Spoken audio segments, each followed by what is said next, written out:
Good evening, Good evening. good evening. listener. Mwah, mwah, mwah, mwah.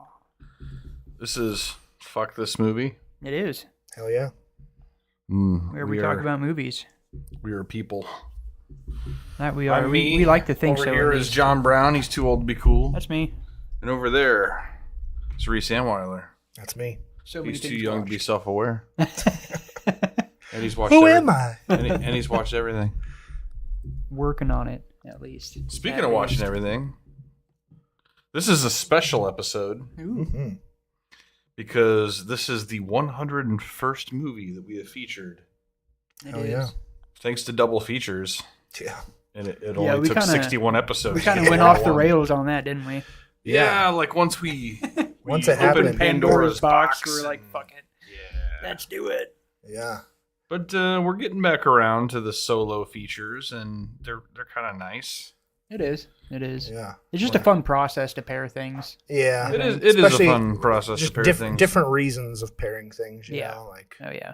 you got the director double feature, the actor double feature, the genre double feature. Yeah, a lot of wiggle room there. Yeah, Yeah. yeah. So many different categories. Themes.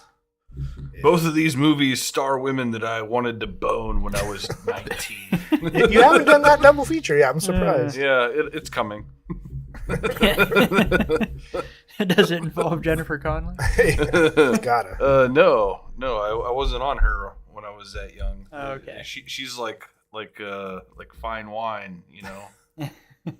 That's like an elder Right. I don't know. occurrence. Jennifer Connelly's kind of just like the type where every movie you watch her and she's like, oh, this is her at her peak. And then you watch a movie from 20 years later, oh, this is her at her peak. Yeah. No. Yeah. No, I mean we watched the Once Upon a Time in America, and like That she was just, not her at her peak. Well, no, the thing is, She was like, still I good. Think, like she Yeah, was no. the best. I think she was the best actor in the movie.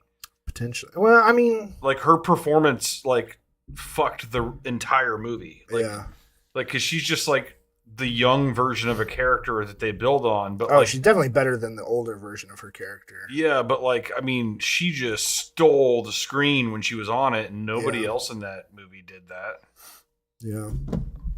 Yeah. Well, that's soon to come then. Indeed, The boning indeed. double So, feature. what have you guys been watching? Um, There's a lot of good things floating around. Yeah. Between Yeah, there is. theaters I'll, and Netflix and I'll pick it up. I'm of course gonna forget like several things and maybe mention them later, but I'm gonna try not to. But I'll go first so I can segue into something that Reese has watched as well. I talked about it with you guys not that long ago, but I came across a John Cusack movie on, I think Netflix, maybe HBO Max. We thought it was because it was a motel-based thing. It was Room 1408 or whatever that was with Samuel L. Jackson, but it's not. It is Identity. It is. he did a lot of movies in motel rooms. Yeah, back I then. guess so. It was pretty cool. It was a hard time for John. It's basically Can't afford a a hotel. murder mystery that turns into a psychological drama, and it was. I gotta I know. squat down here I to know, see. this thing's killing me. But I'll just do the old coach knee here. Inside joke, guys. We've got some construction going on in the shop, so I'm awkwardly seated now. It's all Um, good. We can just But, see his crotch. Coach knee. Let me tell you, boys, about sportsmanship. At least he's not wearing shorts. Exactly. See, but yeah, it was a lot of fun. It was a pretty notable cast for the '90s. I think is when it was from. 2003. Okay, yeah, close enough. Yeah. Didn't exactly see what was coming, so that was a benefit for it. Wow, this is a cast. Yeah, no, for sure. Basically, dude driving an actress gets stranded at this motel during the storm, along with all these other characters. And as the movie plays out, these murders happen, and one of the characters is transporting a convict, and so it leads you to think that he's the murderer, of course. But then and there's some cutscenes with some other dialogue and some psychologists and stuff, and this other conversation happening about somebody who's been convicted. But it ends up being that John Cusack's character You're just is giving the ending yeah, right now. I am. I mean, it's fine. It doesn't. Yeah, spoiler alert. There's not much else If you to say wanted other to than watch, how much I like if the he got movie. you hyped for Identity with his first 2 sentences, and the third one he's gonna make you not want to watch it because I'll take a spoiler and still watch a film. It doesn't. you will. Nobody else in the world. Oh, will. that's not true. It doesn't kill the I experience of the film. It does kill the experience of the film. In your opinion, it doesn't always. Okay, well, something happens. I won't spell it out completely. Oh. I mean, that's would you say that's the thing. What an else do I have to identity is revealed? Yeah. Yeah. There we go. That's what I'll say. An identity is revealed. There you go. Identity is revealed. But I mean, I want to say more about a film than just this film was awesome. I liked it a bunch. Yeah. I don't know, but yeah, it's good. Great The performance. tagline, You can according to Letterboxd, is "The secret lies within." Yeah. As taglines go. So Spoilers: the secret lies within. Within the identity. yeah, Apparently, yeah. or the motel, I guess. See, now you have to watch it. Now you have to know. Yeah. Good thing I was. Watch good thing you Identity. prompted me. That would get me to stay in a motel. If the motel sign had like Motel 8, the secret lies within. I'm like, well, I wasn't looking for a place to stay, but I'm gonna check this Wasn't place the out. movie poster like just a handprint or something, or like a thumb? Yeah, but it's got like silhouettes for Of fingers. different yeah, characters. yeah. I wouldn't stay at that hotel. I don't think I talked about Good Boy the last episode. Or did we? I don't know if you did. I know Eric and I did. Okay, yeah, I hadn't seen it yet. I did get around to watching that, and yeah, it was. Is it on streaming now or? No, I just rented it. Oh, $10 okay. bucks. Not an egregious rental amount, but Yeah. no, it was a very satisfying watch. It honestly was really fucking impressive. Like, Yeah. the work with the dog, like the shots they got of the dog for the scenes were like fucking. I mean, it was perfect. Like It really perfectly was. timed and It took him like fantastic. 2 years, I would Yeah. hope. No, it definitely like he put work in, man. It shone. But the dog was fucking adorable, of course. Oh yeah. But no, it was a really cool. What kind of dog is it? Did we discuss that? I don't know. I'm not a dog guy. Some so I some couldn't sort tell of shepherd. Probably. So it's like a big dog. It's like a 15 it's like a plus medium- pound. moderate, like a medium Labrador size. retriever-sized dog. Yeah. Okay, so It's 40 smaller than a golden retriever, but Okay. larger than like a rat terrier. Yeah. I don't know. I'm Here, gonna say let it's a me I'm gonna Google say it it's a for you. 40-pound Google dog. it. But yeah, I was really pleased with the experience of that film. It was a lot of fun. Didn't have anything negative to say. They actually pulled it off way better than I thought they would have. So it didn't seem like gimmicky or. No, it didn't at all. It was well put together. I'm felt excited. very I'm natural. excited to watch that one. Yeah, no, it's killer. Yeah, I don't want to spoil anything about the ending. It's but Nova Scotia duck tolling retriever. Ooh. it's a fancy Very dog. specific dog Yeah. breed. Yes. Yeah, no, it was good. Some very creepy elements. Well done. So About a 44 to 51 pound dog. Does that help you visualize it? Yeah, it does. yeah. The other thing that I watched, I started in. Oh, actually, yeah, that was it. We watched Evil Dead 2 for Halloween Oh yeah. with a family, which every time I watch Evil Dead 2, and we then watched Army of Darkness as well. But every time I watch Evil Dead 2, the first 20 minutes irk me so much because it just is such. It feels super duper fucking rushed.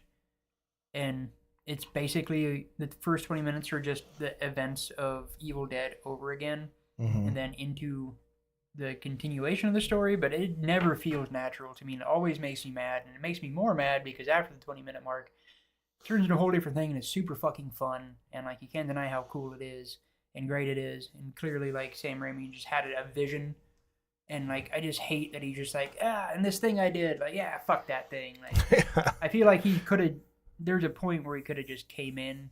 I don't know. There's It's like a very young filmmaker thing. Yeah, like, yeah. that thing was stupid. I'm gonna do it again. Yeah, which I love Evil Dead like to death. I think Yeah. I think it's great. But there's some kind of, I wish I knew people that did film editing, because I think there's a cut where you just blend the two together Yeah. and it would be fucking immaculate. But Army of Darkness, of course, is wacky, nonsensical fun. Yeah. You know, I watched it with the boys not that long ago, and they still had a great fucking time on the rewatch. still, every time I watch it, it makes me like, God, man, somebody should give this idea some love, and give it a budget. Yeah, as They Army did of Darkness Army remake. of Darkness, yeah, because Army Army of of Darkness Darkness, sequel, they maybe. were doing some shit. Like they tried really hard on. well, some, have either of not you having watched much. the Evil Dead Ash versus the Evil Dead series? Yes. Yeah, And Does I- that get into like so Army of Darkness territory at all? not kind No. of. It does its own thing. We just started watching that because it autoplayed after Evil Dead 2. Or Army of Darkness, I can't remember which. You already watched that though, didn't you? Like I did. you're, I did. You're rewatching it. Yeah, we're gonna rewatch it, and it is honestly like I think kind of the best Evil Dead thing for like the pure core elements of Evil Yeah. Dead. It captures both sides of it really, really well. It does kind of ignore Army of Darkness and basically pick up from Evil Dead 2. I don't think it really gets into Army of Darkness stuff or it mentions it much at all in the series from what And I that can makes sense to me remember. because Army of Darkness is its own thing, and Yeah, it kind yeah, of should be its own thing. Yeah. Yeah. No, but it does. It's like the best of Ash. It's the best of Bruce Campbell as Ash. It's got a really fucking awesome supporting cast. I need a good dose It's of Bruce really Campbell. cool. It's fucking super ridiculous and over the top. I mean, like, the second season opens with one of the most ridiculous things I've ever seen because it's Ash, like, tasked to retrieve the Necronomicon that's stored in somebody's dead body at a morgue. And, of course, the Necronomicon is, like, it ends up animating the body. And so, like, he gets attacked by this thing's fucking, like, intestines or sphincter, and then, like, it ends up on his head, and it's naked, and there's a dick flopping around his face, and he's flailing around in this morgue with a chainsaw. It's awesome. Classic. Yeah. No, it's fucking fantastic. I'm Classic excited. Bruce Campbell. Yeah, I'm excited to rewatch it, but it's definitely fucking killer. So, the other thing I started to rewatch also, the old Spawn animated series, which if you've never seen that is fucking awesome. I just a year or two ago watched the Spawn movie and that sucked. No, dude, watch this animated. Yeah. Watch this anime. And it's like the Spawn movie is like a very generic, lazy attempt to capture some of what the anime captures, but the anime, every episode, there's an intro from Seth MacFarlane and him like inking pages of the comic book. And like it's rated R, so there's fucking blood and tits and murder and it's super intense. Like it's fucking cool. It's really badass. I always forget how good it is until I watch it again. So I highly recommend that. And it pisses me off because every time I watch it, I'm like, why don't we have anything good Spawn yet? Like, Yeah. this Dude, shit is you have that. Yeah, I'm surprised we but haven't I got a mean, reboot though. something new. I mean, I like guess- I would I like don't a know. film, And I don't it know just if it's sad. Spawn's that got they- the following anymore, but I don't know. I still see like freaking action figures and shit. Well, at there was Walmart. supposed to be. I had heard whispers of Jamie Foxx playing. There was a Spawn thing happening that just kind of got talked about for a long time. Maybe got shelved, and it was supposed to be much more of a horror movie from the perspective of these detectives that are like pursuing. Well, that are just like trying to unravel the crazy bullshit that happens around Spawn. Yeah. And that sounded super fucking exciting. And Jamie Foxx playing Spawn would be fucking awesome. Yeah. But yeah. And then the last thing I have to talk about is Predator Badlands. I got to see in theater, and I know you saw it as well. Did you get to see this I have yet? not seen it yet, And- so light on the spoilers there. No, yeah. I'm hoping to see it maybe this week. Maybe I can squeeze it in somewhere. I know this you week. have like no hope for it, but it's like it's a pretty. blast. It's a blast. It's a lot of fun. Great action movie. I don't have. I wouldn't say I have no hope for it. I have no expectations for it. Okay, that's good. There's That's a good. difference because it's a Predator movie. Well, here I'll say And this: Predator it's movies. the best Predator movie. Oh, Ooh. by a mile. By a It's, mile. That it's doesn't exactly tell me anything though. No, It's no. exactly what I hope for. They do a great job with the Predator's character. Yeah. One thing I really enjoyed about it was actually them fucking speaking and Yeah. how they did the speech. Somebody told me like the day before. Somebody has to be the best Baldwin, you know. Right. Somebody told me the day before that the Predator in the movie speaks English. I was like, oh, but that was a mistake. That does Yeah, not that happen. is not- that is not. He speaks to like a person who translates. Yeah, but he like speaks he, to a does, he only synthetic- speaks his language. Yeah, he speaks to a synthetic that just understands him. Yeah. And then she speaks and, presumably, like, But she they says shortcut a little she's bit. yeah. She basically says it's a universal language. Like Yeah. and everyone hears the language they speak. Which is yeah. interesting little. No, it was Work badass, around. but yeah, the way he spoke, it was cool that they made use of the actual like facial structure of Yeah, them because there's a lot of like kind of reminded me of a cat. Honestly, reminded me of my cat, like kind of soft grunting and like in the speech there's a lot of like kind of like flapping of the fucking mandible flaps. Like that adds to the character of their speech, which I thought was. It really felt like cool. a mix of like Japanese and Russian. Yeah. No, so that was fucking cool. The setup of the film is cool. That's not a spoiler or anything. I think that it could get you interested in watching the movie. You cool with the first scene setup?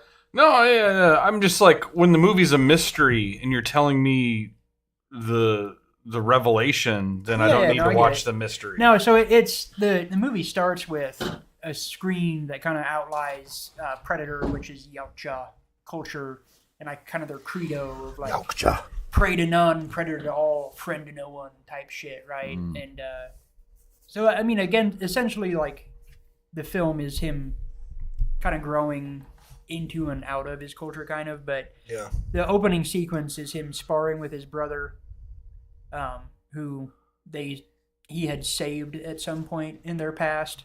And then after they spar, the brother is about like helping him set up his first hunt. And then the father shows up, and the father is like, "Hey, what the fuck, man? You were supposed to kill this guy." And he's like, "Yeah, fuck you, man." So like the dad kills the brother because the brother was supposed to kill the main character because he's like a runt and a weakling. And so that sets up the film. So then he goes off on his first hunt to prove himself and yada yada yada. Which opens up some interesting shit by the end of the film, actually. How also interesting, he is. All of the characters are either predators or synths. There's no human characters. No, not at all. In the movie. Or also other aliens. Yeah, because one becomes a character for sure. Yeah, but yeah, it hit for me. There's just enough. Or there's not too much comic relief. There's just a little bit of comic relief that feels really genuine. I would say it's like it's like the most wholesome Predator movie ever, and I never expected a Predator movie to be like have a wholesome feeling, but man, it does. Yeah, it's a great movie. I mean, even just as a sci-fi action movie, it's worth your time. A lot of people shit on his design, but once you know the context of the character and the story, his design makes more sense. Yeah. Because everybody clowned on him for not looking like a big, gnarly, badass Predator. Yeah. But and then, like, the crux of the story is he's literally, like, the he's the one that's supposed to be put down. Yeah. Like, he's a puppy you drown, you Yeah. know? So, it makes... The runt of the he's litter. literally the runt of the litter, yeah. So, yeah, I get so fucking annoyed when people, like, jump at something after, like, before the story is revealed or anything. Like, for sure. Oh, why would you do it like that? It's like, why don't we just wait and watch the movie and see if they explain it? And once he's moving around too, like the character is pretty badass. He feels good. There's no in any way, shape, or form distracting as far as the aesthetic of the character. So yeah, I great world building. I loved all of the tech. Yeah, the world was fucking creatures. Cool, actually, like a So lot of. cool. It's a world where just literally everything fucking kills you. He like sits down and starts fucking with this bug. And it starts like fucking pulsating and growing tails and just like, oh fuck, tosses it over and it fucking explodes. Like it's goddamn caterpillar, you know? There's like a field of grass he can't go in because it's literally razor glass. He'll just get cut to shreds if he walks in. Like this whole planet is just like the worst fucking place ever. Yeah. Very fun movie. I saw it in 3D and the 3D was very fun, but it's already a pretty dark movie. Yeah, a lot of it and is. And the 3D makes it even darker. So like there were parts where I felt like I couldn't really get a good grasp of what was going on because of how dark it was. The movie is too dark. Maybe don't see it in 3D, but I it still had a great was time. perfectly acceptable. Yeah. Normal film, but yeah, it was exactly what I wanted. I feel vindicated that we finally have a good Predator movie, and it does set up for a sequel. It's just nice to actually see something about the character and see them as an individual and not just a fucking monster. Yeah. So. Most interesting, most fun, best Predator movie. And I mean, I felt like it's kind of what I was hoping we would lead to after Prey. Where like Prey, I was like, it's still not a great movie. It's still probably one of the top three Predator movies we've gotten. For sure, but it's still the same formula. And it's not interesting. We've done the same thing a million times. Maybe we'll get a Predator rom-com next. I mean, this is kind of close. Yeah. Elle Fanning, I've never been a huge Elle Fanning fan. Elf Fanning. But this is easily my favorite role of hers. She is just really, really good in the Yeah. movie as the synthetic. Yeah. Yeah, no, it's great. You should watch it. Yeah. Don't let the taint of prior Predator movies sour you if you're thinking about that. Like, it was on my radar. I just Yeah. have no expectations. Yeah. Mm. Yeah. yeah, I think Molly would probably enjoy it Honestly, a yeah. lot. Yeah. Right on. All right. Any TV you've been watching besides? No, just the Spawn. I mean, I think there's probably something. Yeah. The wife has made a point. The boys are into fucking Smiling Friends on Adult Swim, and so she's shown me a lot of that, and it's like, it's funny, but it's not. Yeah. Sometimes the shtick of it's like hilariously depressing gets a little old. You know? Well, yeah, and just like it's so just fucking fucked up, and Yeah. I mean, I dig that stuff to a point, but at a certain point, it's like I need doses of that, you know. Yeah. Like it's like certain kind of music, like I can really appreciate. It was that too at much the for time. us too. Molly and I tried to watch Yeah. it one night. It was like, It's a little too sticky. Like Yeah. Some of it is pretty. It's like a small genuinely- dose thing. I'm not Yeah. gonna binge a whole season. I Oh might yeah, watch like no, 2 like episodes. yeah, exactly. Watch an episode every few weeks. Like, Yeah. that's cool, you know. Yeah. But yeah, go ahead, take it away, Reese. Well, I continued on through the end of October and a little into the first week or two of November with a few more Halloween picks. I watched both the 2010 remake of A Nightmare on Elm Street and the 2007 remake of Halloween, and both are just so forgettable, so Yeah. pointless. It's hard. I don't know. I guess maybe the Halloween one I liked more because it felt like it was doing more interesting things to flesh out like a new take on the character. But yeah, both were just so unnecessary. I didn't really like either Yeah, one. I I could see was that. shocked that Rooney Mara is the lead in Nightmare on Elm Street, and I feel like she's turned into kind of such a prestige actress to be in like such a schlocky movie less than like 15 years ago. Yeah, well, Kinda crazy. I mean, they're in there. I mean, it's what a few years. will pretty do sure. for you. I think Leonardo DiCaprio's first movie was fucking Critters 3. Yeah. So Oh, man. But I mean that's Get in where that's you can. post. She Yeah. was in Social Network in 2010. Mm-hmm. It's the same year. Never mind. That's wild. What a year for her. Get that Nightmare on money. Elm Street and Social Network in the Get same that year. money. Oh that's what that yeah. is. So I wouldn't recommend either of those. I wouldn't really recommend those franchises, honestly. No. I bought on Blu-ray the newest David Cronenberg film, The Shrouds, starring Vincent Cassel and Diane Kruger. And it is standard David Cronenberg in Just just weird, how awful. fucking weird it is. Yeah. It's even kind of like a hard plot. When was to, like, this movie made? summarize. It was made last year. It didn't come out like anywhere in America until this year though. But it went straight to like Blu-ray through Criterion. Criterion has a new like branch of Blu-rays called Criterion Contemporaries. So they're not in the Criterion collection, Ooh. but they are Slightly released. less exclusive. Yeah. So Or I more. it was Yeah. I wouldn't say it's one of my favorite Cronenbergs. It ended so abruptly. I don't know if I was just really in the world or if I was expecting maybe more answers, which is maybe Yeah, that's kind of my silly. bad. Yeah, you know what you're getting into. but it like I literally was expecting like 20 more minutes of the movie and then it just ended. I was Yeah. like, Yeah. oh, okay. Oh, Well, getcha. that's yeah. Yeah, that is frustrating. It's like a really frustrating feeling. Yeah. Like, oh, what? Wait a minute. It's a strange one. But you know, I'm never gonna deter anyone from watching a Cronenberg film if you're a fan. I watched an animated movie. This is another one of these like, you know, years in the making. One animation guy worked on it by himself Yeah. and did like he did the Right. voices, the animation, the music. It's 2D animated called Nova Seed. And it was such a blast. It's I hadn't even heard of really, that. really cool world building. Here's the poster. Oh yeah, that looks fucking dope. Yeah. I mean, And like, you know, it definitely at times suffers from being like a zero budget. Sure. One guy did this on Yeah, his yeah. free time. But it also, you can very much appreciate it as, Yeah. wow, one guy did this in his well, free especially time. like as an artist, I will always appreciate that Yeah. and forgive all kinds of shit just Yeah. for the sake of that. And it's like literally the other producers in the movie all have his same last name, so you could just assume it's just his family members and shit. And his brother. But it is such a cool movie. I'm gonna watch that. I need to check that out. I bet it's streaming somewhere. My brother has the Blu-ray and lent it to me. It's Nova Seed, you said? Nova Seed. Text that to the wife. Really, really liked it. I got to go to the theater. I rushed because I think it was leaving. I saw the Seth Rogen, Aziz Ansari movie, Good Fortune, with Keanu Reeves as an angel. I heard it was entertaining. Yeah, I think it was just a nice little, pleasant, mid-budget comedy. I don't feel like we get those enough. Had a good chuckle. It was enjoyable. Could use a good chuckle. It was. It's probably going to be on Netflix like any day now. So yeah, I'd check it out. I liked it.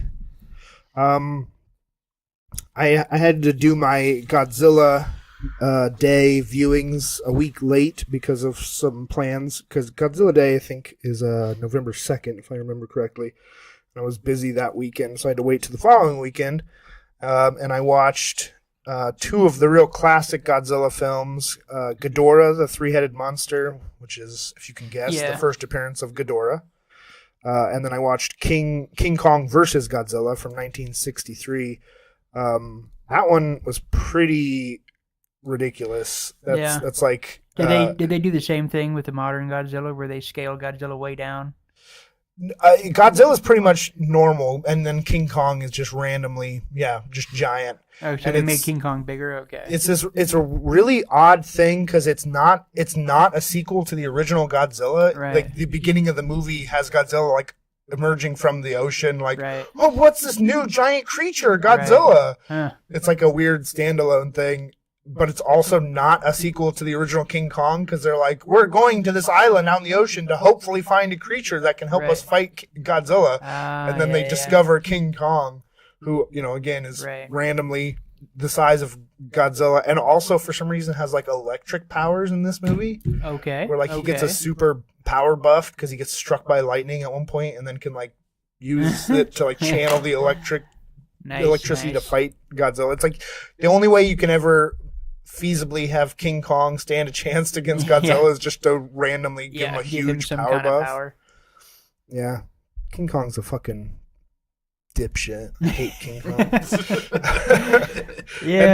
It's not really he's not really interesting at all. Yeah, he's just a big ape. And then the last movie we watched was we rewatched 2014 Godzilla, which is the first of the Americanized franchise. Yeah, which I remember it still being good. Oh yeah, it's like easily top 5 Godzilla movies.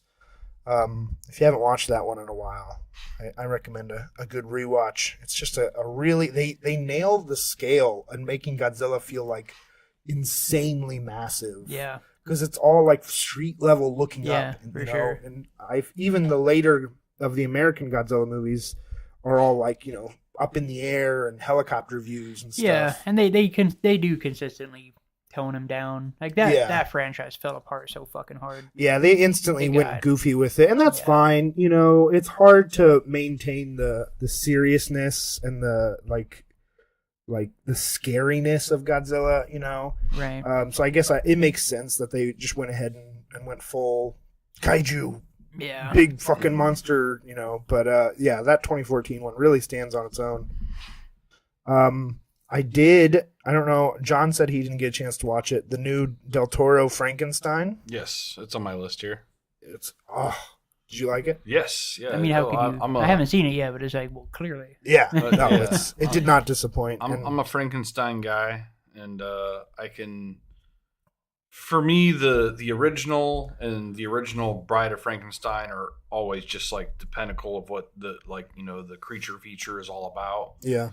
This is definitely the first successful new take on it. It's what they tried to do with the Mary Shelley's Frankenstein and stuff. They just actually he just actually has the tools to get there. Yeah. To where they make it just kind of this sad story. Yeah. About... Is it a lot closer to Mary Shelley's Frankenstein? I don't know. I mean, have you read the book? I have not actually read the book. No. I have.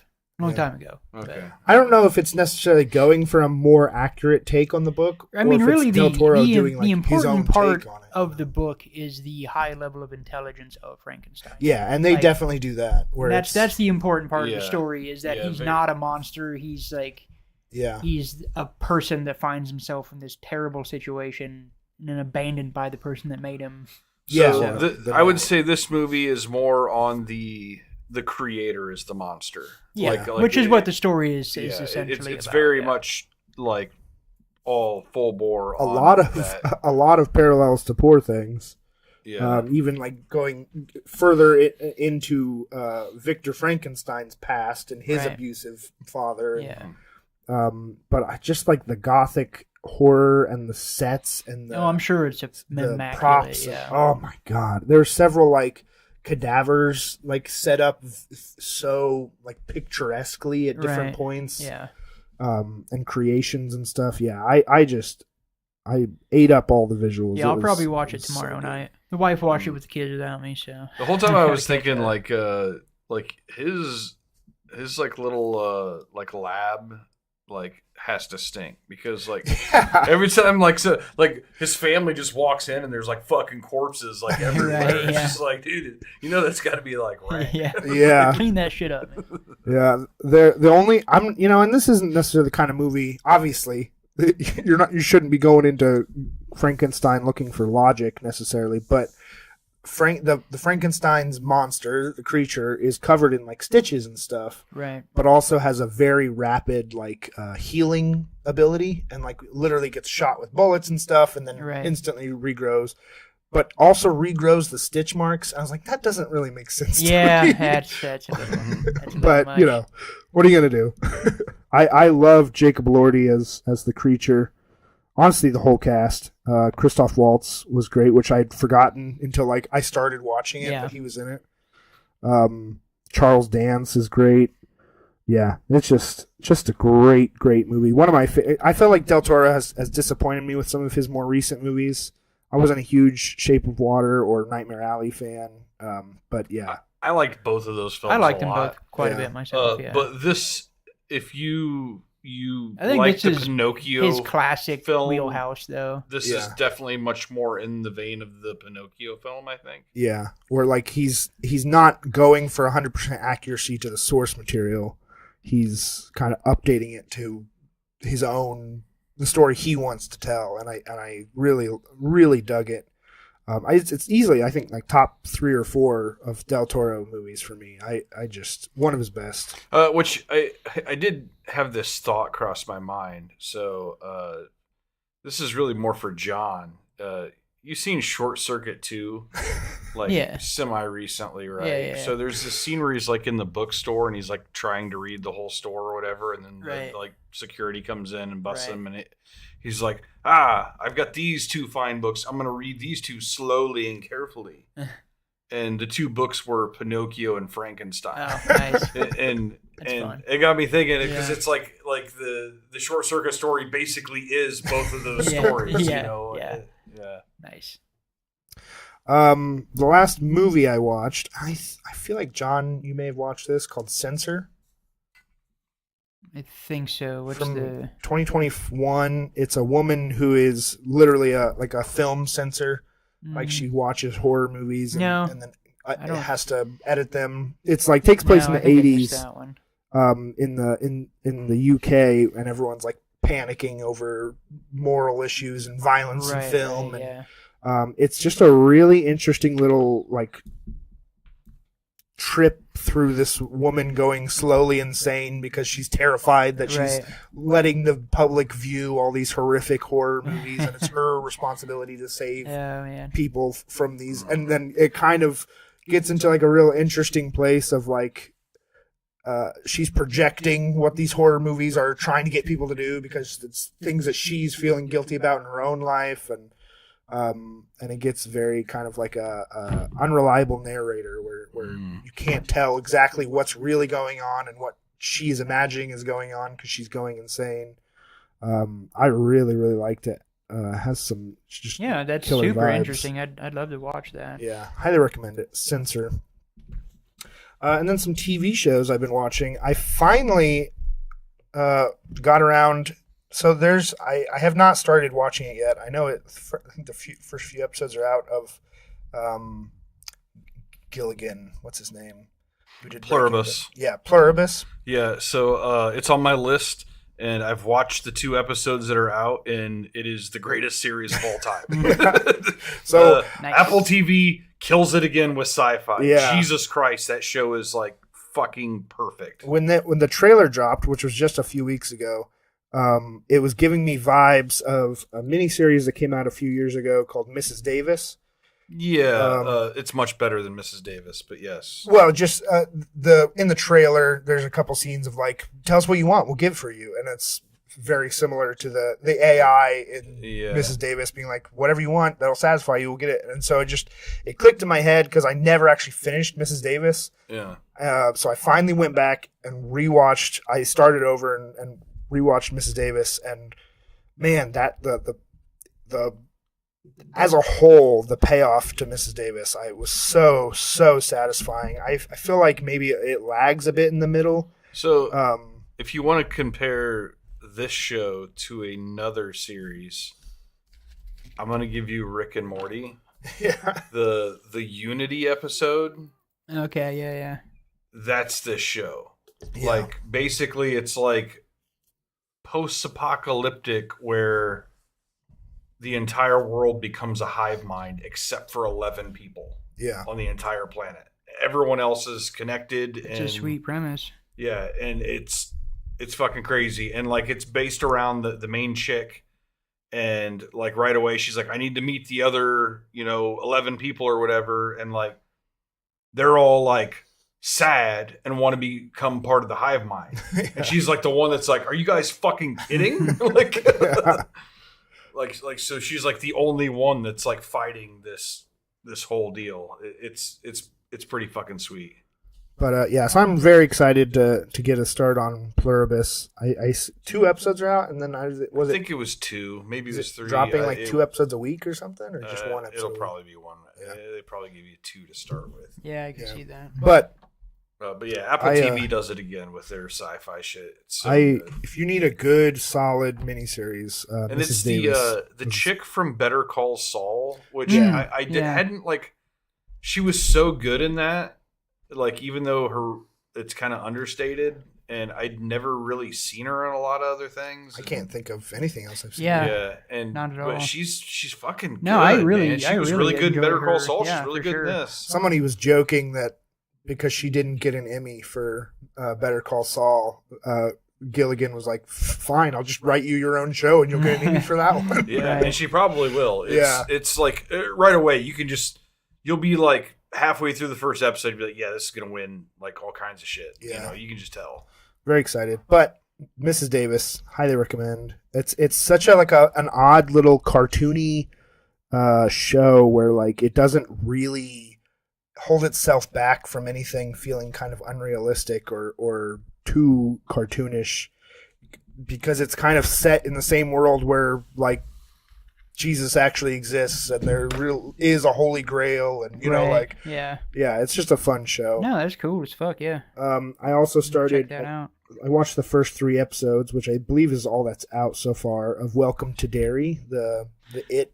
Yeah, show. I did watch the first episode of that. Yeah. And at the end of the first episode, I'm like, so was that real? Like, Yeah. 'cause it took me aback so much that they just murk 2 characters. Oh yeah, no, Like I that. was in the theater. Yeah. No, yeah, they're dead. Yeah. Like in the Yeah. next episode, I was like, wow, you really killed Not those giving a 3 fuck, kids. yeah. Okay. Yeah, I don't know. It's this weird thing because like I don't know. I'm not interested in a prequel to It because Yeah. it's so obviously like, oh shit, the It movie was all wrapped up. That's like the whole story. Yeah. Now what do we do? How about a prequel? Like I don't really care, but like Yeah. just as a fun horror show, I think the vibes are really cool. And there's Yeah, weird it's something little we don't have a lot of. Yeah. Honestly. and there's cool little Easter eggs. Like what's his name? The guy who explains to the kid in The Shining what The Shining is. that character is like the younger version of that character is a character in Welcome to Derry, and he's helping the military look for whatever's going on in Derry. And so there's like little Easter eggs and stuff to other. Of course, they mention the prison. What's the Shawshank? Yeah. They mention Shawshank and stuff like that. So it's a weird little like kind of world building. And I'm just not really interested as like in an It or like, well, how did Pennywise be? I don't care. But as like a horror show, it's very enjoyable. And there's really, really fun creatures and horrific things very cool horror elements for sure. Absolutely. Yeah. And then another new HBO show, The Chair Company. This is from Tim Robinson, the guy who did I Think You Should Leave, but then he also had a movie earlier this year called Friendship. That guy's comedy is not for everybody. No, it's a dose thing for me there too. Like, cause I don't get it. Yeah. I'm just out on him, I think. Yeah. I love him. The Chair Company is a very weird, odd show where characters don't act necessarily in a realistic way. They act very odd and cartoonish and ridiculous. But I'm loving the show. I think 5 episodes are out. I've watched all but the newest episode. And if you are a fan of Tim Robinson and his brand of humor, I recommend it. Yeah, it's hard for me to get. I can appreciate elements, but I definitely can't. Like, I can't just lean into that stuff. Yeah, because it's like one of the turns it for Adult Swim was like a Tim and Eric Awesome show. Mm-hmm. Like that type of shit feels really similar to that, and like I'm all about ridiculous shit, but it always.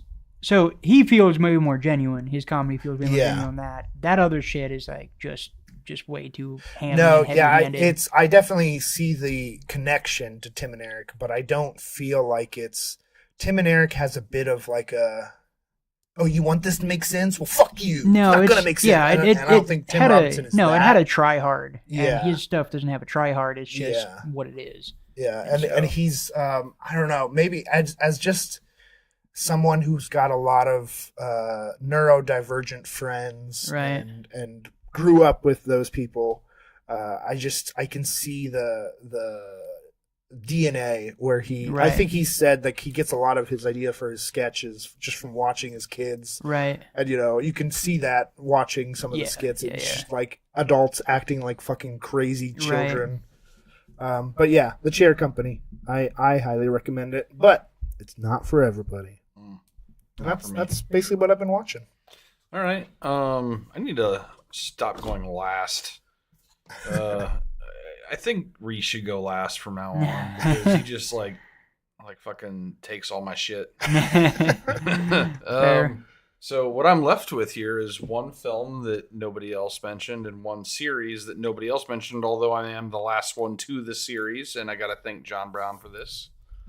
I finally got around to Peacemaker. Oh, yeah. I'm through the first season and like an episode of the second season, and it's fucking hilarious. It's fucking hilarious, dude. It's so much fun. I laugh a lot. My favorite character is Eagly. Dude, Eagly is the man. Like, especially in the second season, Eagly becomes so fucking lovable. Like, I love that guy. Not Assassin. What's his name? Vigilante is a lot of fun. What a fucking loser. Yeah. God. The guy is insufferable. Had fun with that, and obviously Pluribus is just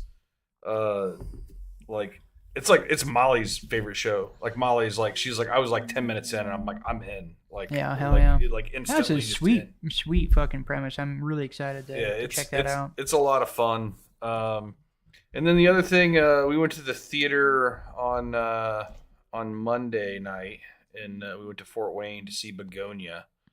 Yeah, I need to see that one. Man, he did it again, man. It's brilliant, and it's like I kind of went in like if you know the premise and you know him, I felt like you can kind of piece it together in your head, kind of where it's gonna go, and like I feel like he got one over on me even with that. It's like he knew what I was gonna think, and so he threw me a curveball to throw me off, and like, just a brilliant storytelling, really great performances. I gotta say, man, what's his name? The lead, Jesse Plemons. Yeah, Jesse Plemons here.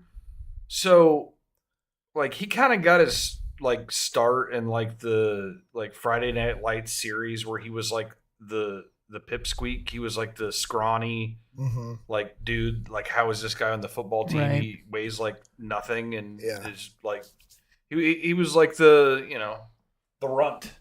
And like then you see him in like Breaking Bad, and then like the Fargo series, and it's like the dude like swelled up. Oh yeah, like, he hardcore. does the Christian Bale thing where like you he think, is fucking scrawny in this movie. Like he is back to being the Friday Night Light. Yeah, he is a stick figure. You get a little worried for these actors. Yeah. Yes, you really do. Right. You really do. But yeah, man, because like I remember seeing him in the Fargo series and thinking, man, that guy is swole. Yeah, like he is eating a lot of cookies to get this role, and like seeing him in this, and it's just like Jesus Christ. It's like he went back in time. Yeah, but absolutely fantastic. The whole like conspiracy theorist it's so good. I can't I don't want to give anything away. It's too easy to in this movie. But well, tell me how it ends.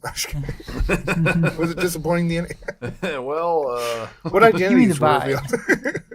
I will say that the kidnapping is resolved. I was disappointed. I knew I wouldn't probably come to Warsaw. It is very disappointing that it didn't come to Warsaw. But it's also like it's out of theaters in South Bend already. Like I was hoping to see it this weekend in South Bend, and it's gone. Like Yorgos is a pretty big deal, and it's got Emma Stone in it. Like, I know, man. What the fuck? They're just hating on the guy, I guess. Like, at least we got Poor Things in Warsaw, I guess. But I don't know, man, because I knew I wanted to see it, and I was off this week, and so I knew I could see it, and like I'm looking, and like Warsaw was playing like 6 movies that don't need to be played anywhere. Yeah. And it's like, okay, so I got to go to Fort Wayne to see this, but yet I can go see like these other bullshit. Like they're playing nothing right now. Well, this week they're getting some stuff, but I know. There's a new movie. I don't know who it's directed by, but it's called Die My Love, and it's Robert Pattinson and Jennifer Lawrence. Not playing in Warsaw, like it's Jennifer Lawrence. Yeah. Like what the fuck? Yeah, it's so annoying. I don't get it.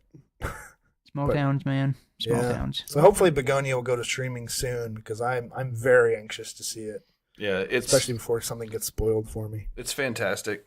I highly recommend it. It was. I'm glad we did it. Yeah, we went to the old Regal Coldwater Theater, which I think that's just kind of like a little hidden gem of a theater. Like the seats are like run down, but they're way nicer than what we get here in Warsaw. Right. And, it's. I think some of their theaters. I had to wait like 45 minutes for a beer, and then watch 45 minutes of trailers. I think some of their theaters at Coldwater, they've actually updated the seats. What theater was I in? Where they had like trays that like slid over and they reclined. I was not in it. But Begonia did not get an upgrade. Yeah. This was like, I think we were near construction. Does it explain what Begonia is? Like the word? No. It like literally... This is not one of those. Just a flower. Hey, that's the name of the show. Like there is none of that. And also with Pluribus, same thing. There's no mention. Like I don't know. I guess I have to do some googling. I don't Latin translation. Yeah, I'm gonna. That's Begonia. Is that in the movie? No. Spoilers. There you go. No begonias. Spoiler, that flower is not anywhere. I guess begonia is plural. I heard that, but I guess singular begonia. It's just like, what's that? Yeah. I'm jealous. I want to see that really bad. All right. Good old Yorgos. He has been on a fucking run. Did you see his one from like in between this and Poor Things, Kinds of Kindness? I wanted to watch that too. I missed that. Very interesting. Great cast. That one I totally missed that one. Yeah. All right. Well, I before we get into the feature, I ran some numbers I was curious about, and I'll probably keep this up up going from here on out too. On all of the movies we've done, I tracked language, directors, and then years of release, and then of course live action and animated. Numbers man over here. Yeah, so if you're interested, Some data. Obviously English is the most common spoken language of the films we've watched. Tracks. You guys want to guess what the second most common language we've watched is? No, probably Korean.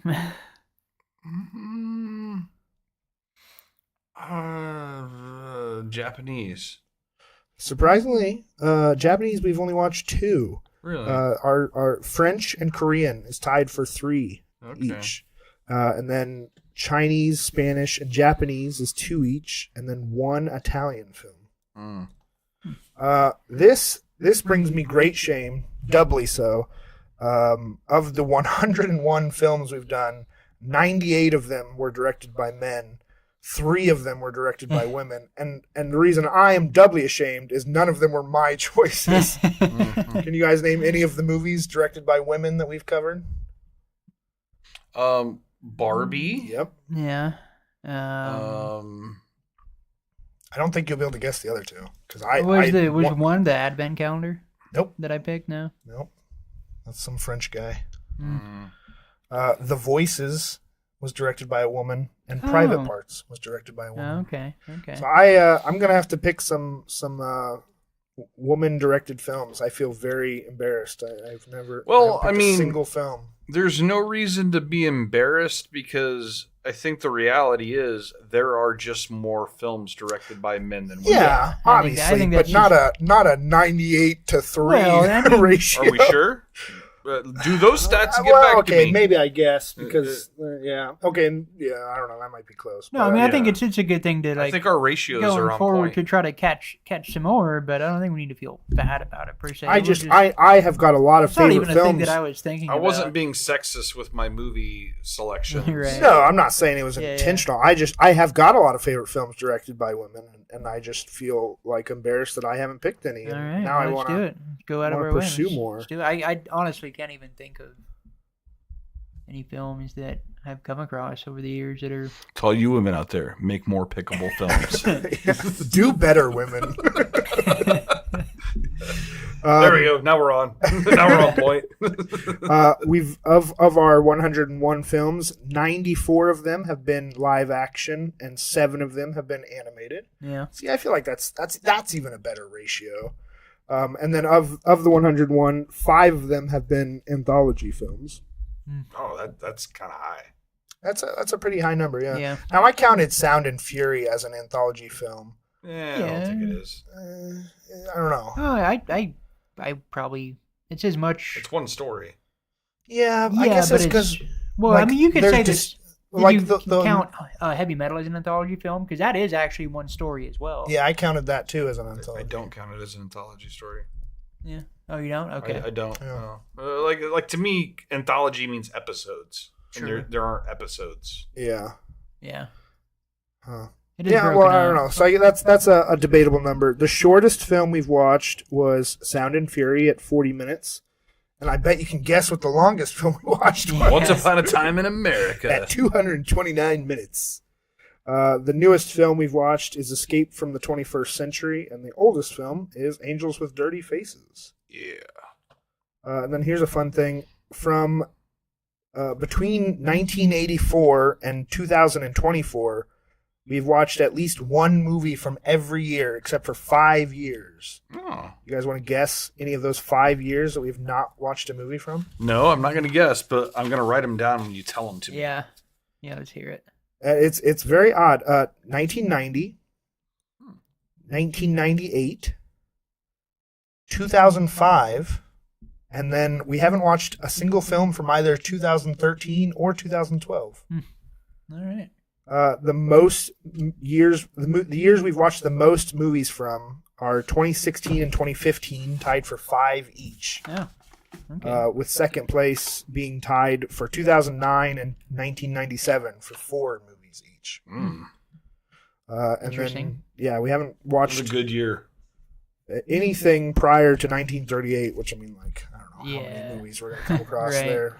But yeah, there's lots of gaps. I don't know what's going on with 2013 and 2012. Yeah, it does seem a little odd. I expected more from the 80s, honestly, just from my picks, but Yeah, I mean, we've covered every single year from the 80s except for 1983.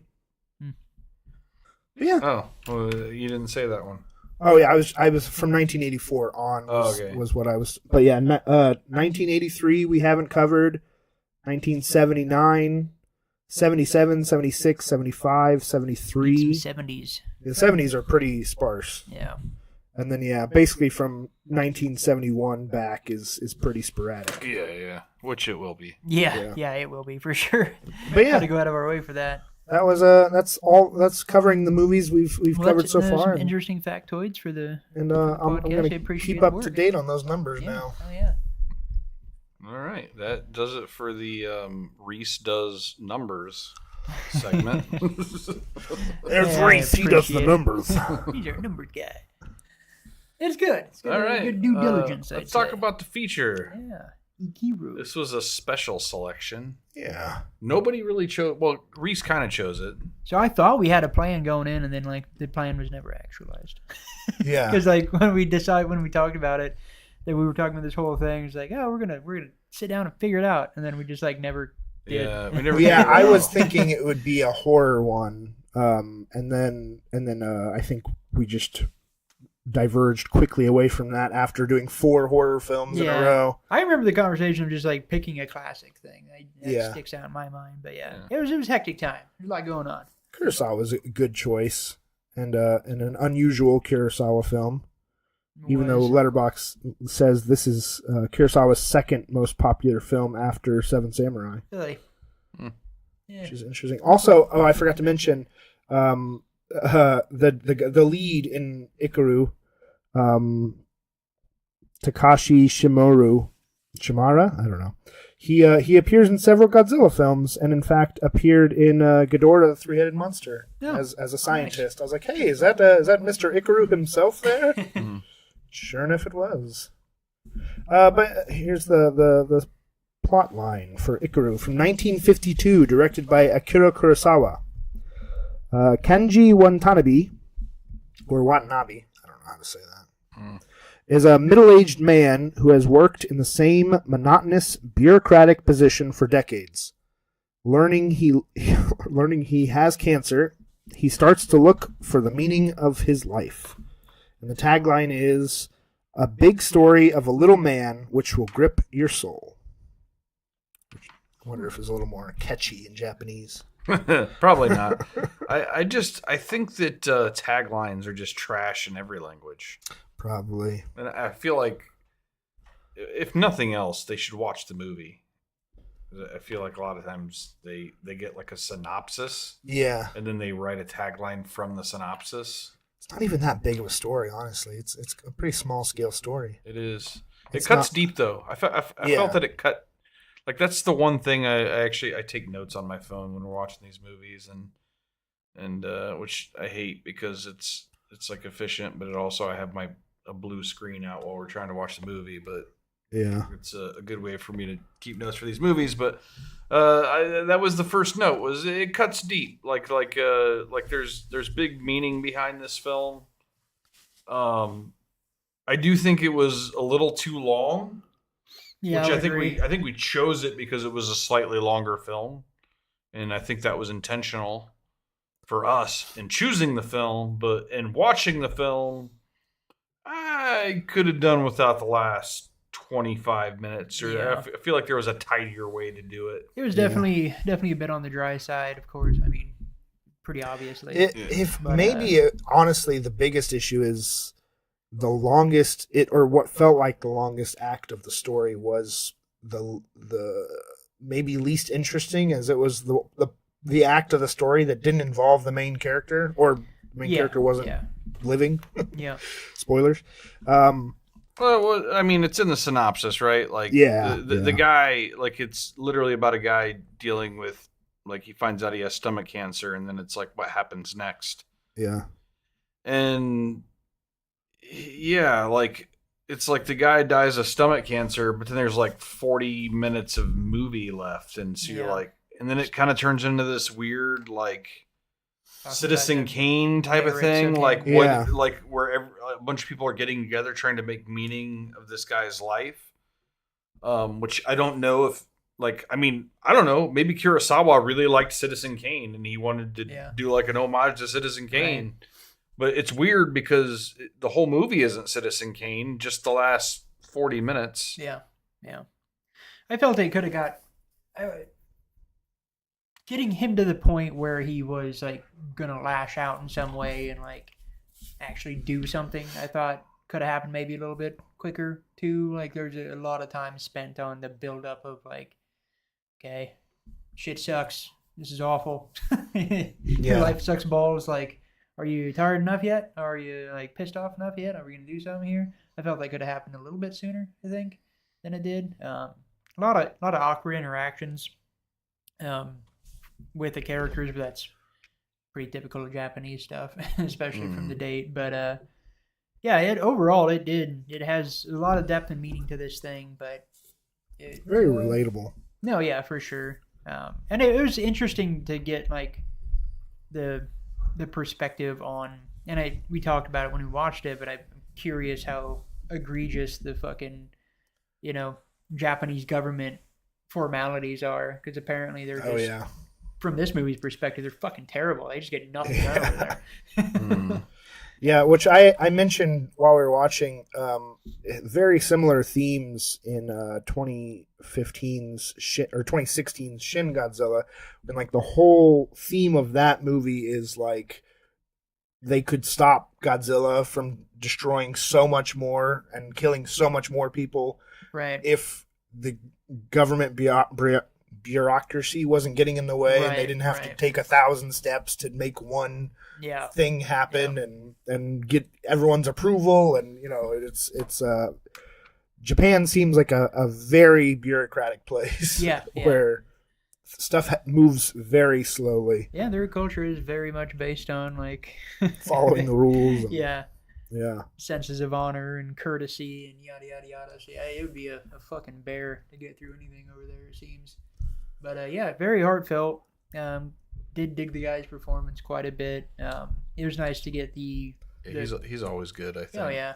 The female character, and it was nice to see his performance being so different from his performance in Seven Samurai, also. But it was nice to get the color of the girl character that he was kind of like living his life through, or like finding some satisfaction in life. It was nice to have her brighten up the interactions a little bit. Yeah. For a period. I thought it was strange too that she was just gone completely after, in that last 40 minutes where it was all reprisal of his life. I felt like she would have some place there. That felt a little weird to me. Well, I feel like it was fitting for what her character represented to him, in that she was so much like, no, I'm not gonna waste my life here. I'm not gonna wait around. I'm gonna go do something. And it did show at one point that she had a little memorial at his shrine with the little toy rabbit. Fair enough. And so maybe it was fitting that she wasn't stuck there arguing with all the old men about, well, wait a minute, how did he die? Why did he do this? I forgot about the shrine scene, but I mean, in my mind, maybe just like a send-off of seeing her go do something, but I did forget about that scene, so. Yeah. As far as like the section of the film that's like, because to me, there's a section of the film that's like only when faced with death do you appreciate life. And that scene where he's going out, like having a good time, like going to the red light district, all these things, like it kind of gave me like a Lost in Translation kind of vibe, like the Bill Murray, Scarlett Johansson kind of vibe. I really dug that part of the film, and I said, it cuts deep, and like that whole idea that like you find out you're gonna die, what do you do from that point on to like make it worth it, or make every second count? And I love that part of the film. I just don't like that there's so many films in one here. Like it just like to me it just seemed like he didn't really have like a vision of exactly what he wanted this to be. Yeah. Kind of felt a little that being said, it's a great film. Yeah. No, there's a lot going on for sure, and it did feel a little tedious at times, but. And the poster, I do think the image is iconic, and it is a cool scene. Yes. And kind of crazy. It's from like literally the last like 5-10 minutes of the movie. Yeah. Spoilers. Yeah, no, it's definitely a film that is very much worth watching. And yeah, the subject matter of that is it's super easy to take that for granted. And I think that especially nowadays in the age of fucking cancer everywhere and everybody getting cancer like nonstop these days, I think it hits, it's really hard for what this story is talking about. It's super relatable nowadays because I've known a lot of people that have gone through exactly that. Oh, yeah. Oh, cancer. Yeah. Yeah, the whole thing where it's a bunch of dudes in a room, like after he's dead, and they're basically discussing and trying to figure out whether or not he knew he had cancer, I guess. Yeah, that was a little frustrating. It was just like, and somebody's like, oh, you know what? He definitely knew because of this. And it's just like, oh, my God. And it's just that changes everything. Why are you guys doing this? Like, who gives a shit? Yeah. Yeah. It seemed fairly obvious. Yeah. And it also, like, he was still just in a cancer or no cancer. The dude walked out on his life, eating. did a bunch of crazy shit for a couple months, and then died. Yeah. And then you find out he has cancer. The guy obviously knew he had cancer. Yeah, exactly. Come on, guys. Put it together. Yeah, I really want to dig more into Kurosawa. I feel like... Yeah, I do too. I do. I have over the last year. Some of it's kind of rough. Just from a footage standpoint, like some of his older films are, like they're like recovered films, and they aren't clean, they aren't smooth. I mean, even they're Seven choppy. Samurai. Even pretty, this one, it's pretty rough. There was some. I mean, for a Blu-ray, on Criterion, there was some. Lots of hiccups in the footage and stuff, which obviously it must just be all they can go on, but it's pretty crazy for such and when we acclaimed picked film. this film too, we looked at some other ones and then we kind of backed off because they were like Shakespeare stuff. But I just didn't want to do a Shakespeare movie for 101st. No, for sure. Yeah. But I want to watch them because they're not direct retellings of Shakespeare. Well, of course not. Story, so.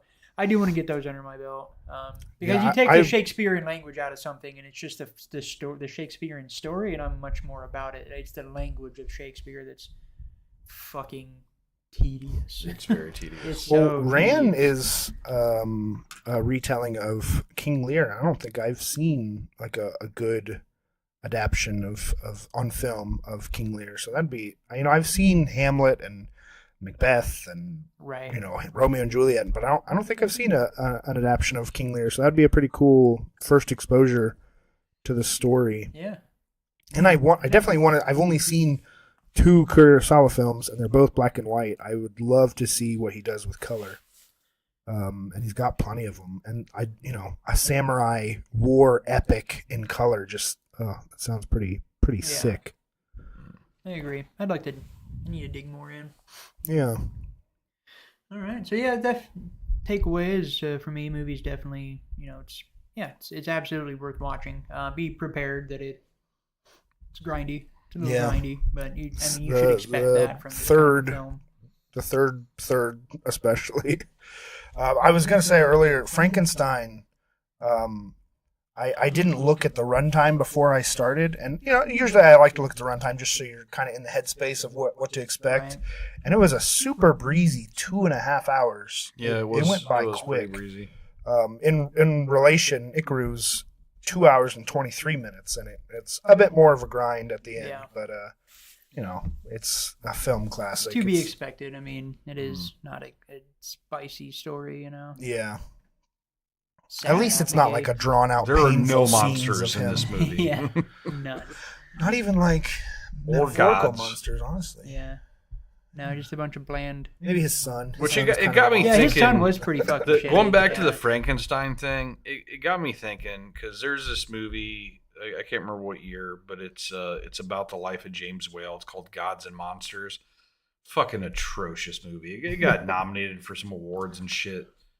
And like it's just like my biggest problem with Gods and Monsters is that's an incredible fucking title. Yeah. For that Yeah. concept, and like I could see like this Frankenstein, this new Frankenstein. You could have easily called this movie Gods and Monsters, and it would have been a fucking fantastic title. Right. Yeah. And yeah, one of my favorite we parts use it of up the on movie that is piece of shit where a dude tries to rape his lawn boy. Like, Yeah, that's right. literally the whole fucking movie. Yeah. one of my favorite lines in Turns out James Frankenstein Whale was a creep. is Victor is trying to dispose of the monster, and the monster in narration says something like, "I called his name, and in that moment, I knew I was alone." Yeah. It's like so just Yeah. gothic and Right. moody and Yeah.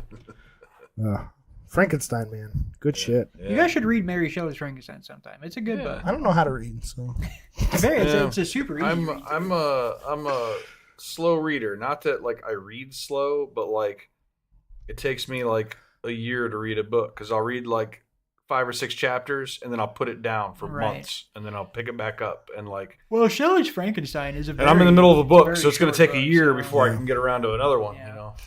yeah, I got to get on my audiobook grind. I used to just Dude, I tried. breeze through audiobooks. I can't. I can't fucking do it, man. I tried to. I started reading a book and I was going to the gym and I was like, I'm going to get the audiobook. After version- starting to read the book. Yeah, so I started over. Yeah. Yeah, that's probably what And, really like- ruined it. You should probably go. to No, an I don't audiobook think it version. did. I think that I just can't do it Yeah. because like I was fine with the parts that I've already read, but the moment that it got to parts that I hadn't actually read that wasn't in my mind yet, I Right. couldn't focus on it. I was focusing on like my Right. reps and shit, Yeah, you know, yeah, and like Yeah. I wasn't getting like a refresher of like Right. substance I already knew. I was getting new shit, and I wasn't able to like pay Right. attention Process to it properly. Yeah. I mean, I guess there's a reason this podcast is not called "Fuck This Book." Yeah. Paper cuts. Yeah. Uh, All of them. All right. All right, Reese. That's gonna do it for the feature, I think. So, unless anybody's got any other notes, Yeah. I don't know. Did you do any run any numbers on the 101 movies we've done? I did It's gotta not be a run any breezy numbers. episode. I left that all to you, and you gave me the ones that I needed. Yeah. Good Mr. Numbers over here. Yeah, I like it. I'm Uh, gonna add that to the intros, Yeah. Mr. Numbers. Yeah, there is some. God damn, there's some generic looking shit playing in theaters right now. I'm telling you, dude, they could easily have Begonia at the theater this weekend, and they don't. I don't even know half of this shit. They've got The like Christmas saving ring. oil Sarah. Yeah, or that something. Sarah's Oil. Yeah, Sarah's oil. Regretting that You. sounds like a fucking piece of shit. Black Phone 2 is still in theaters. Tron Ares is still in theaters. That shit didn't Why make is there a dollar. so many people's oil? Like there's like 15 people's names. And Yeah. it's their oil. Sarah's Oil, Christie. Lorenzo, John Aries. like there's so many oils. That's some oily motherfuckers. I'm an oil man. So playing in theaters this week, as per mentioned, Tron Ares and Black Phone 2 are still in theaters for a little while longer. Begonia, if you go to the right place. Yeah, if you live in a big city. Regretting You, what is this called? Grand Prix Europe. It's an animated film. It's not loading now. Cool. Yeah. Doesn't matter. It looks dumb. So I gotta say Fuck that the shit. trailers when I went to see Begonia were all fucking trash. Yeah, that's Like- crazy going into Oscar season. Yeah, man. I was like, it was a whole bunch of like really just kind of like stuff I would call peppery, you know, just Yeah. like very like Oh, dude, the fucking Ugh. the movie Damn it. coming in soon, the heist movie with magicians. Like that Now trailer. you see me, now you don't. Yeah, I just I don't know how anybody would want to. It's just like the Yeah, best I mean, example of the it's worst like the kind of fourth trailer. movie of the franchise. Is Like, it? Oh my It's the, God. it's the third. The but- third movie of the Whatever. franchise. That's sad because I Yeah. wouldn't have wanted that to be a franchise at all. Like I just look at it and I'm like, what? No, no. Yeah, it's just presented just this so weird poorly. vibe where it's like acting cool, but also like it's in on the joke that they're stupid, and I don't know. Yeah, it's I'm not my I'm cup good. of tea. I'm good. Yeah, this weird animated movie called Ed and Edda Grand Prix of Europe. If you're interested, It sounds like some Wallace and Gromit shit. oh, it doesn't look nearly as quaint as Wallace and Gromit. But Kelsey Grammer stars in The Christmas Ring, if you want to see that. No, thank you. No, thank you. Sydney Sweeney's got a boxing movie called Christy. It's about Christy Martin, who was a big deal when I was growing up. She was like basically the pioneer for women's boxing. Okay. Which I've got to say, my biggest gripe with it right off the bat, for the one guy who's kind of into sports and actually might give a shit about this, which I don't. They made her look ugly for this film. I remember Christy Martin being kind of attractive when I was a kid. Yeah. So like, why they had to make that? her look Yeah. ugly for this movie? I assume Sydney Sweeney thought if she made herself look ugly, she'd get an Oscar nomination. I didn't want to say it, woman. but I kind of had that in the back of my mind. I Like, could see that. Apparently, this movie broke records as far as bombing at the box office. Yeah. It made like $12 or some shit. yeah, I can imagine. Sarah's Oil, which I don't know. Just looking at the cover, I imagine it's a Christian movie, but I have no idea. I'm not clicking on it. I don't know. It's about a woman. I don't think it and her is oil. a Christian movie. Yeah, I don't Maybe know. it's I think amazing. I saw a trailer for it during Begonia, and I don't think it was Christian. But Probably some weird drama. I also remember that every Family every drama. trailer I saw Weird was family bad. drama. period piece. I don't know. Badlands. watch Predator that. Badlands is Pretty still in good. theaters in 3D and 2D. I'd recommend that. That's one of the better things in theaters this week. Wicked Part 1 is re-releasing in preparation for Wicked Part 2 coming in a week or two. I still have not watched Wicked Part 1. It's good.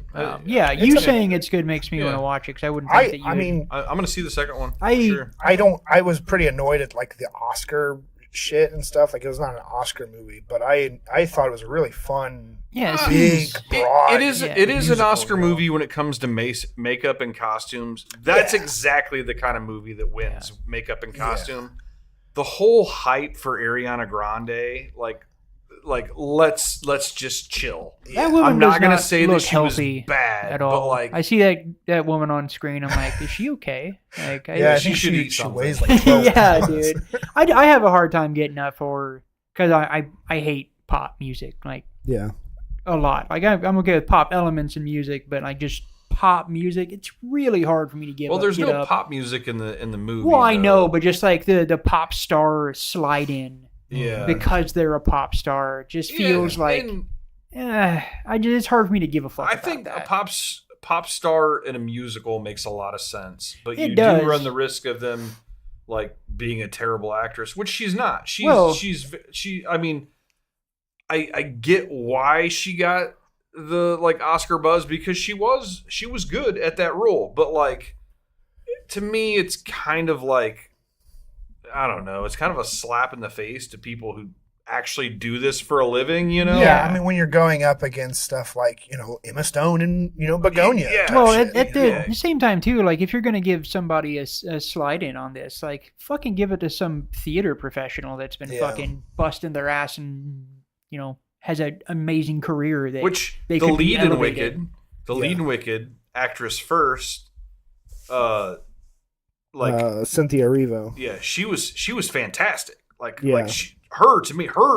she is the one that people should be talking about. But everybody's talking about Ariana And she Grande was in because that she's one popular. really disappointing motel movie that we watched, right? Bad Times at the El Royale. Yes, Yeah. that was her. Yeah, she was good there. Other than the film giving like just way too much to her being, it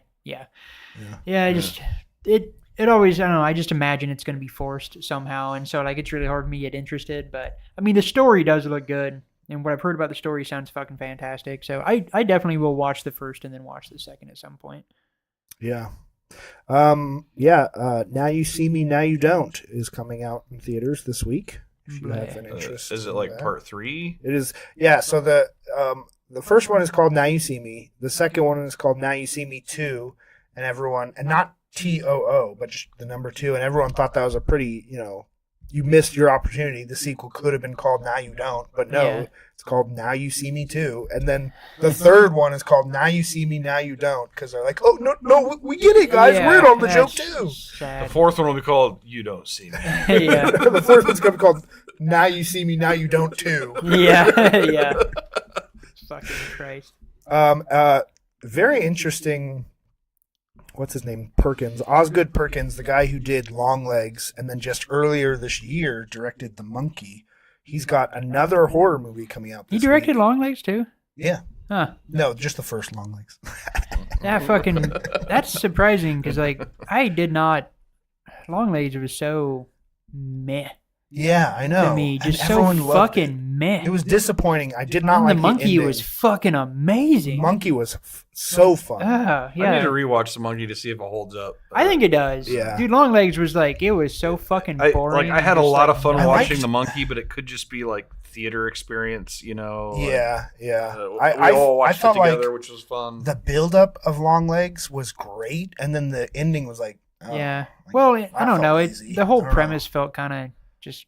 I need kinda to watch lazy. this so I It can felt like it was running on contribute. vibes. Yeah. you know? No, the whole thing, like, nothing was really that interesting, and but the characters were pretty typical. And Yeah, Yeah, it was just felt pure like another atmosphere. movie to go. Well, this is Nicolas Cage's weirdest role yet. And Yeah. like, guys, you do No, and this it was every 6 and it months. was sad too because like he did just in that proximity of that movie so many other more interesting movies Yeah, that people probably didn't give much of a chance. But yeah, that movie was disappointing. That's weird. Would not have thought that they'd be the same director. but yeah, Osgood Perkins, the rare thing of a director having 2 movies in 1 year. He's got a new horror movie coming out called Keeper.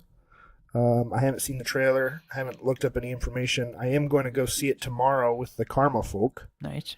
If you want to join. And then the last thing I've got a full thing coming out this week is the new Edgar Wright film, which is a remake of Running Man.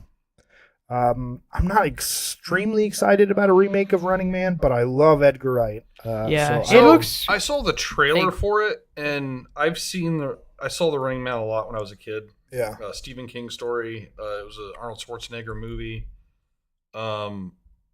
Seeing the trailer, it looks to me like they have separated themselves from the story that was the original screenplay. yeah. Like, this is very, very much a different story than Yeah. what I. It looks way too hyped and actiony. Like it looks like it's probably fun, but it doesn't.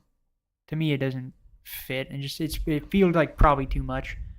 Yeah, I'm definitely going in just hoping for a good Edgar Wright movie. He does action. He doesn't really do bad ones. Yeah, I mean his last one was a horror movie.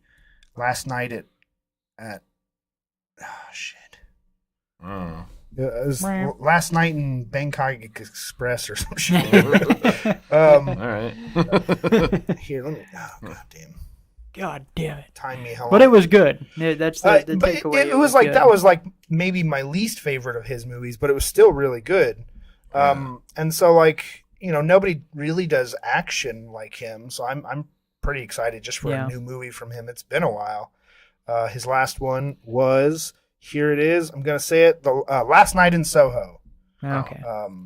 I feel like that's easier than what you. Yeah, what you're was trying close. to say. You said like Bangkok. Bangkok, Soho. Yeah. Yeah. Somewhere over there. But it yeah, wasn't really Bangkok. It was like an unsure Bangkok. Right, Bangkok. But yeah, Edgar Wright's he does good shit. So I'm excited for a new action movie. It seems from like him. it should be fun for sure. And, like to me, it just maybe it's just Honestly, the cast: Glenn Powell, Josh Brolin, Pizzazz. Michael Cera, Coleman Domingo, Lee Pace, William H Macy. Yeah, the plot to me makes more sense than the original plot. Of, Yeah. like this guy that gets put into this like TV show where like America watches these gladiators destroy humans or whatever. Yeah. Instead, this is like this dude has to just like survive with the entire world hunting him. Yeah. For like $1 billion or something. Right. Like that. I mean, that to me is the harder thing.